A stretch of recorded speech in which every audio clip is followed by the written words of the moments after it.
জয়গুরু সৎসঙ্গ পাঠশালায় আপনাদের সকলকে আন্তরিক স্বাগতম। সৎসঙ্গের মূল উদ্দেশ্য হল মানুষের জীবনে সত্য, প্রেম, সেবা ও আত্মিক উন্নতি আনা। শ্রী শ্রী ঠাকুর অনুকূলচন্দ্র মানুষের জীবনে ধর্মকে সহজভাবে উপলব্ধি করার পথ দেখিয়েছেন।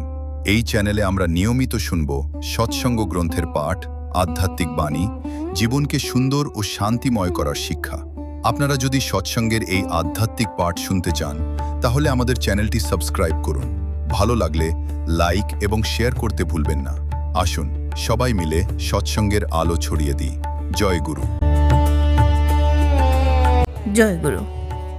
সৃষ্টিতত্ত্ব, গণিতবিদ্যা, রসায়নশাস্ত্র ইত্যাদির আলোচনায় কামরিপুর দমন হয়। শ্রী শ্রী পিতৃদেব সৃষ্টিতত্ত্ব কি?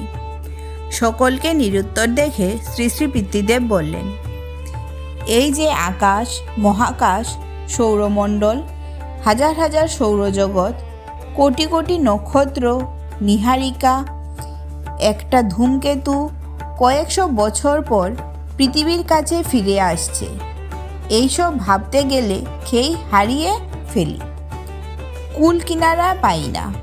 আবার পৃথিবীর সৃষ্টির কথাও ভাবা যায়। সূর্য থেকে বেরিয়ে এসে গ্রহগুলি ঘুরতে লাগলো সূর্যের চারিদিকে। পৃথিবী শীতল হলো, হাজার হাজার বছর লেগে গেল। তারপর জলের আবির্ভাব, উদ্ভিদ ও জীবজগতের সৃষ্টি হলো।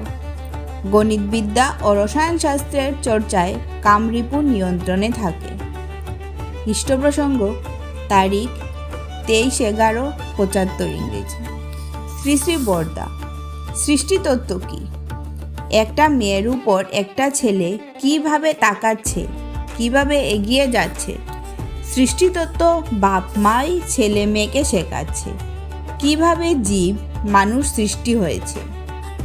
আগেকার দিনে এইভাবে শিক্ষা দেওয়া হতো। এতে বিকৃতি হতো না ছেলে মেয়েদের ভিতর, হলেও খুব রেয়ার। যামিনীকান্ত রায়চৌধুরীর দিনলিপি, তারিখ 15/10/71 ইংরেজি। জয় গুরু।